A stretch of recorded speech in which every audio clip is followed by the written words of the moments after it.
Hello everyone, this lecture is for the subject Design, Planning and Control of Production System. This subject is open elective for 3rd year BE student in MBM Engineering College, Jodhpur. Design, Planning and Control of Production System has 5 units: Production Planning, Scheduling, Inventory Systems, Project Planning and Control, and Supply Chain Management. Out of which in previous lecture we have covered the first unit, Production Planning. Now in this lecture we will cover the second unit, that is scheduling. As suggested earlier, to know more about these topics and to find more details on this, I would recommend the students to refer the standard books available in the market.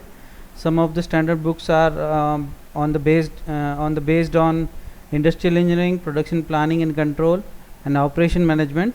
So attending these online lectures and getting lecture note is not sufficient to get complete idea of each and every topic and to cover the subject.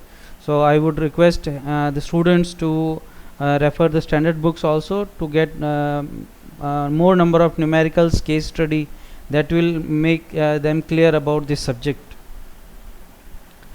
Now let us start this lecture. The topic of this lecture is scheduling, and learning outcome of these lectures are scheduling elements, scheduling approaches, operation sequencing, and line balancing. So after attending this lecture, students will be able to know what are the various scheduling elements, what are the various approaches for scheduling, how do we do operation sequencing, and how the line balancing is used in industry, and what are the respective benefits of all these techniques.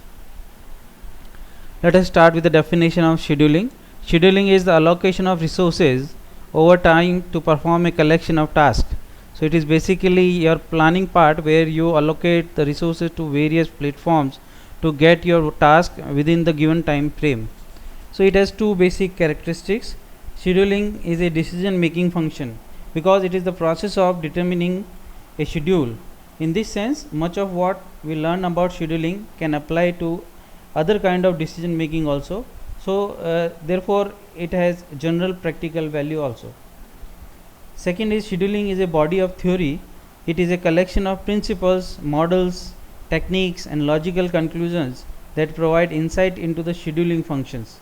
So these are the basic characteristics of scheduling we must know before going forward to get more detail on this subject.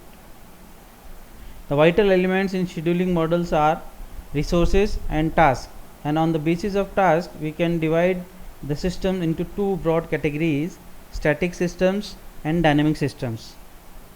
If the set of tasks available for scheduling do not change over the time, the system is called the static system, while if new task arises over the time, the system is called the dynamic. So the variety of tasks, the number of tasks remains same in case of static system, and if you get a variation in task and amount of task, variety of tasks, then that system is dynamic system. So in short, we can say that scheduling can be defined as a matching of needed activities with limited resources to maximize the customer satisfaction, maximize shop utilization, and to minimize the operating costs. So it has certain benefits that will make you get more benefit for your business. Scheduling decision includes sequencing, timing and routing. So sequencing will help you in deciding the sequence of the machine and jobs.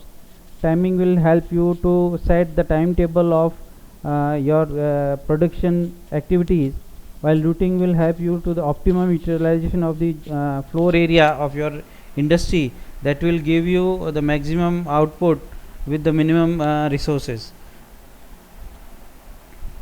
There are two general approaches to scheduling. One is forward scheduling, second one is backward scheduling. With forward scheduling, the scheduler selects a planned order release date and schedules all activity from this point forward in the time. So we start with the begin date, means we start with the order release date. Whenever we get the order, we start scheduling. While in case of backward scheduling, the scheduler begins with a planned receipt date or due date and moves backward in time, means in that case you will have a final date of the production, then you plan backward as per that receipt date. As discussed earlier, there are various objectives of scheduling The important objectives are maximum utilization of resources, minimization of waiting in process inventory, and minimization of the maximum earliness and tardiness.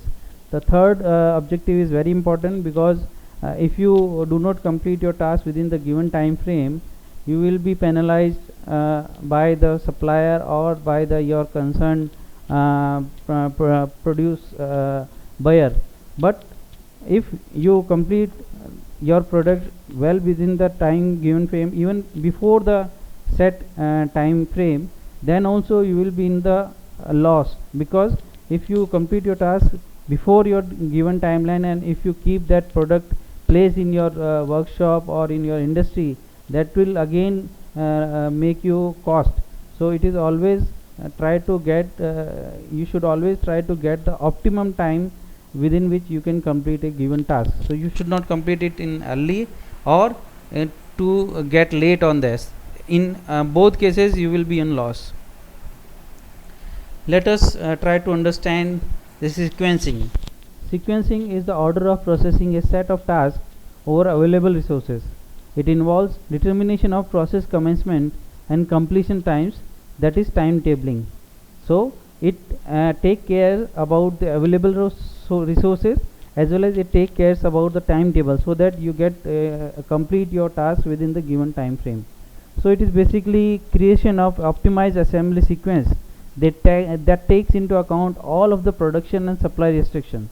The production sequence helps to avoid the bottleneck situations while maximizing the use of available resources. So you must be aware about the probable bottlenecks, probable problems that may come around your production activity during this whole production process. So you should be aware about the available resources. You should effectively utilize your time, your resources for achieving your production output.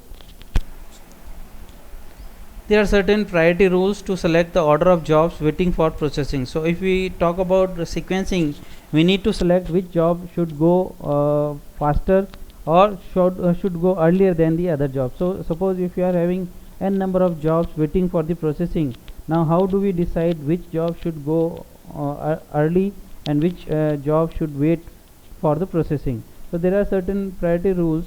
We can discuss now each these rules one by one. Let us start with the first priority rule, that is random. It is related to picking any job in the queue with equal probability. So you do not have any idea, any rule to select a particular job. You select any job in the queue without having any idea. You just using the equal probability you choose a job. This rule is oftenly used as a benchmark for the other rules. Next comes the first come first serve. This rule is sometimes deemed to be fair, since jobs are processed in the order in which they arrive. So as soon as a particular job comes, it goes for processing without any waiting. Third one is shortest processing time. The job with the shortest processing time requirement goes first. This rule tends to reduce the work in process inventory, average time, and the average job lateness. So the job with the shortest processing time will go early than the others. Next comes the earliest due date. In this case, the job with the earliest due date goes first. This seems to be work well also if the firm performance is judged by the job lateness. So with the earliest due date, you prefer the job for the processing. Next comes the critical ratio. To use this rule, one must calculate a priority index using the formula due date and lead time remaining. This rule is widely used in the practice. Next is least work remaining. So in this case, it is an extension of a shortest processing time rule. This rule dictates that work be scheduled according to the processing time remaining before the job is considered to be complete. The less work remaining in a job, the earlier it is in the production schedule. Next comes the fewest operation remaining. This rule is another variant of shortest processing time. It sequences job based on the number of successive operations remaining until the job is considered complete. The fewer operations that remain, the earlier the job is scheduled. Next comes the slack time. This rule is a variant of earliest due date. It utilizes a variable known as slack. Slack is nothing but computed by subtracting the sum of the setup and processing times from the time remaining until the job's due date. So jobs are run in order of the smallest amount of slack. Next comes the slack time per operation. Slack time per operation is a variant of slack time. The slack time is divided by the number of operations remaining until the job is complete, with the smallest values being scheduled first. And last one is the next queue. It is based on machine utilization only. The idea is to consider queues at each of the successive work centers at which the jobs will go. One then select the job for processing that is going to the smallest queue, measured either in the hours or the job. So you choose the smallest queue to place your job. Let us try to understand a problem based on these priority rules. Here a problem is shown on the screen. A machine center in a job shop for a local fabrication company has 5 unprocessed jobs named as 1, 2, 3, 4, 5. The respective processing time and due dates are shown on your screen. Now it says that you just sequence these jobs by first come first serve rule and shortest processing time rules, and then we have to calculate and compare the results based on mean flow time, average tardiness and number of tardy jobs. So according to these jobs, according to their processing time, according to their due date, we will now try to calculate the mean flow time, average tardiness and number of tardy jobs, and we will use two different rules. First one is the first come first service and second one is the shortest processing time. So we will compare the results. So this is the numerical problem. Now we will try to solve this using first come first service.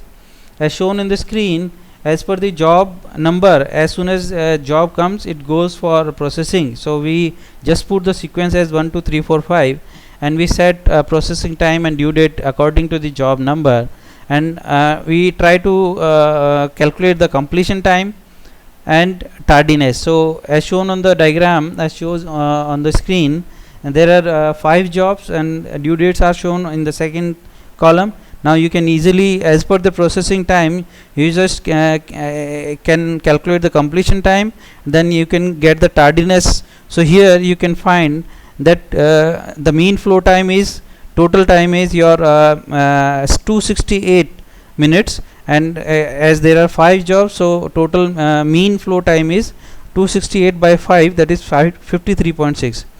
Average tardiness is again total divided by 5, that is 24. Number of tardy jobs as shown on the last column is 3. So you just simply add your processing time and get the completion time. You just reduce, you just minus this due date from the completion time, you get the tardiness. So you calculate the mean flow time, average tardiness and number of tardy jobs. Now let us calculate this for SPT, shortest processing time criteria. Here in this case, as as per the given problem on below side, you can see the solution. So we place the job as per the shortest processing time.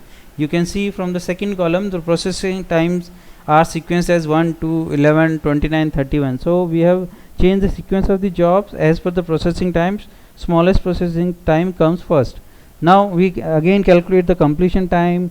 Once we minus the due date from the completion time, we can get the tardiness. So here in this case, only the last job, that is job number 3, is tardy, because its completion time is 74 while its due date is 31 days.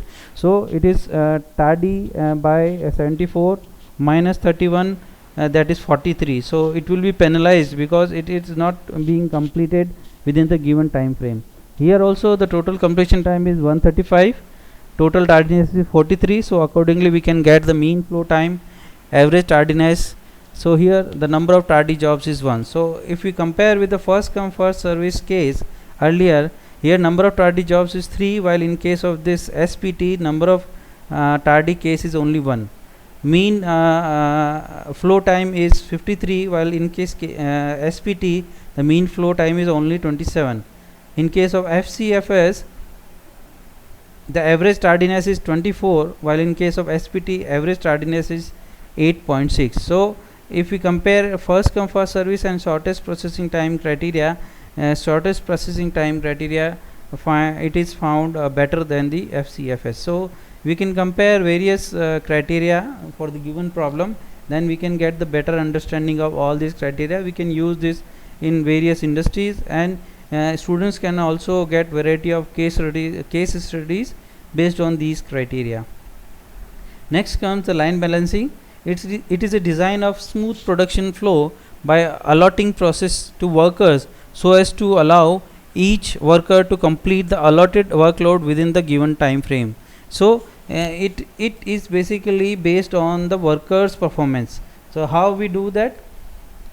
We have two basic criteria for line balancing. One is workstation, second is cycle times. These are the important characteristics of line balancing.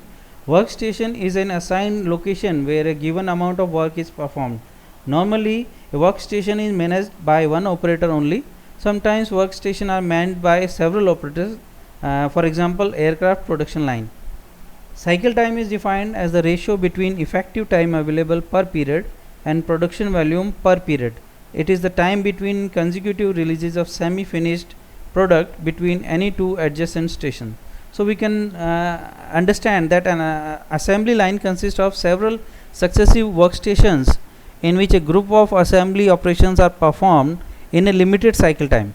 So the performance is measured on the basis of minimization of the number of workstations utilized over the assembly line. There are some benefits of line balancing. Those are shown on the screen. Improved process efficiency, increased production rate, reduced total processing time, minimum or zero ideal time, potential increase in profits, and decrease in the cost. So if you go for line balancing and if you successfully apply this to your industry, you can get the benefits in terms of efficiency, in terms of increased production rate, in terms of reduced processing time, in terms of minimum ideal time. We can even keep that ideal time 0. Then there is always a increase in profits and decrease in cost. So there are overall a beneficial technique as far as your scheduling is concerned. So in this lecture we discussed about scheduling elements, scheduling approaches, operation sequencing, and line balancing. We had a numerical problem also that compared the first come first service approach with the shortest processing time, and likewise we can compare several techniques for a simple numerical problem and get better understanding of each topic. So this is based on, this lecture is based on the second unit only. Now for more details, students should always refer the standard books, as I am repeating again and again, and in coming lectures we will be covering rest 3 units of this subject. Thank you everyone.